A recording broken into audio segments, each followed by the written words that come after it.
Madam President, it's my pleasure to explore these issues with you.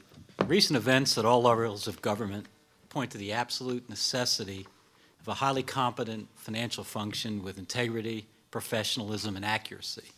And my questions will deal with this imperative. Let's start with how will you go about picking the next CFO for the city? And just for instance, do you seek public sector or private sector experience, or possibly a combination of both? I do see a combination of both. It would be my best hope that we could get public and private sector experience. Those people are hard to find. But what I would do in the very first day, we've already started thinking about this. When I decided to run for office, I understood that this was an area that needs some very strict attention. We've had 3 or 4 CFOs in the last 8 or 9 years. So that discontinuity is enough to disrupt the best of programs. And so what I think I will do, I know that I will do, is go out to one of the private search firms in the city and ask for their help in identifying the person who has the skill set that we need in the city of Atlanta. Municipal finance is a little bit different from corporate finance, but not exactly. I mean, we understand that numbers are numbers and sound financial management is sound financial management. So the person who has the best qualifications and is the most well-rounded is the one that will get the job. But my preference would be to have someone with public and private sector experience. How much openness and candor will you seek? And if so, how do you propose to search for such a candidate? I think that because the CFO reports to the mayor's office and to the city council, that this has got to be a person with some significant backbone and some significant longevity in doing the job that we are asking them to do. They have to be able to push back on me as the mayor and say, I'm sorry, Mayor, that's not going to work, or that's not sustainable, or no, that's not such a good idea, and here's why. They have to be equally candid with the city council and recognize that those two conversations don't necessarily cross paths. They've got to be strong enough to make those decisions. Having worked in the corporate sector for over 30 years, having done a turnaround myself, I understand what it means to have the backbone to push back and understand that I bring a skill set, this particular person will bring a skill set, and that they need to be my business partner. I cannot go off half-cocked, not listening to my partner. That's how you get in an awful lot of trouble. Madam President, what is a business partner in the public sector? In the public sector, it's the same as in the private sector, or it should be. A person who is walking side by side with you, who has the same information that you have, who has the same goal that you have. Your incentives are aligned. In this particular case, we want to make sure that we are doing the best for the public good. And so we are not there to play games. We are not there to play politics. We are there to invest the citizens' money every day and have them get the best possible service they can for the dollars that they are investing. And so it is someone that is walking in lockstep, not because our mindset is exactly the same, but because our mission and our goals for the city are exactly the same. You have very significant experience, Madam President, and how do you intend to use that experience with the city, and as you say, both in the private and the public sector, to mentor and supervise the CFO? You know, I intend to work with the CFO very closely. I intend to meet with him or her every week. When there's a crisis in the private sector, and I've been in one many a time, unfortunately, we were in boardrooms at 6 o'clock every morning, and you were there until the crisis was resolved. And then you had to do a debrief and figure out how you got in the mess and how not to get in the mess ever again. So starting with a very rigorous schedule of seeing each other on a routine basis so that nothing falls between the cracks, that's important. But that's just me and the CFO.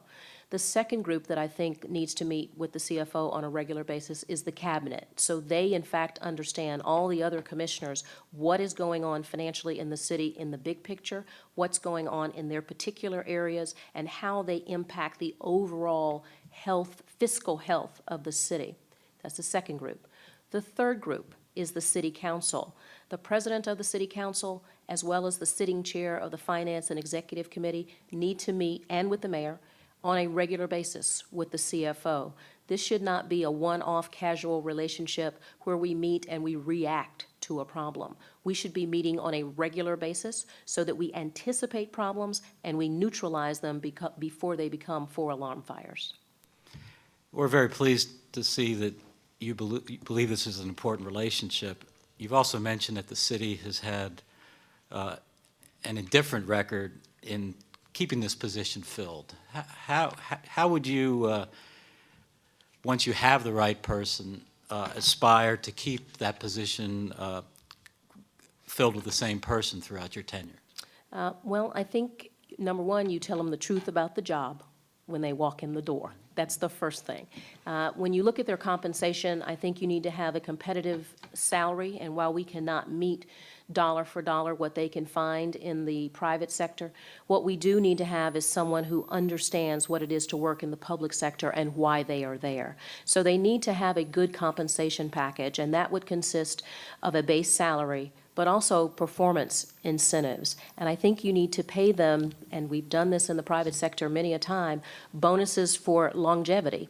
So after 2 years, maybe you get 25% of that bonus. After 3, another 25, and you don't get the balance unless you stay for 4 years. So you're actually incenting them to stay, or they leave money on the table. As you know, the mayor's attention is a very valuable thing and will be a resource immensely important to the building of a competent finance department. How do you propose to use that muscle to ensure you have the right people in the right jobs?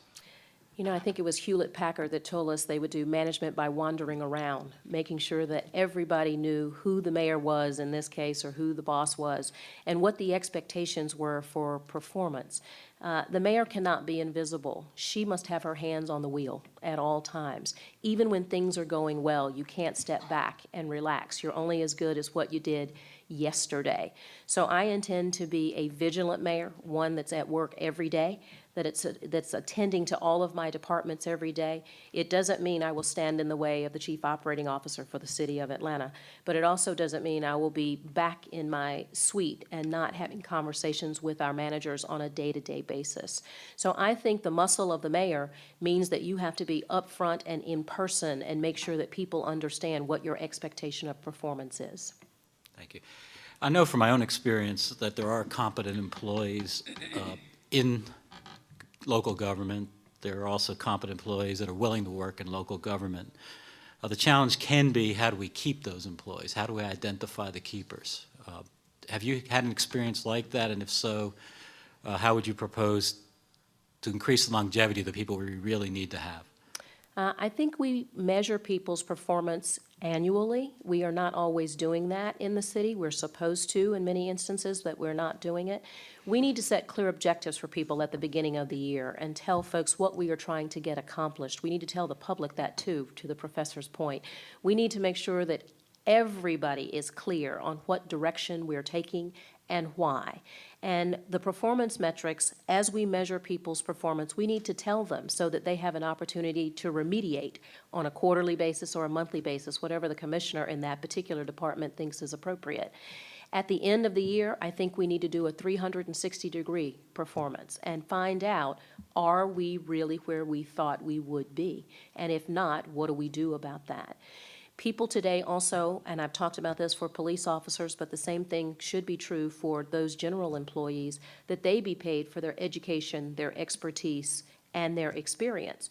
Because without that, there's very little differentiation if everyone is just making the same amount of money, but came with different skill sets and is performing differently. So we should distinguish people by paying them for the value that they add to the equation in whatever department that we're talking about.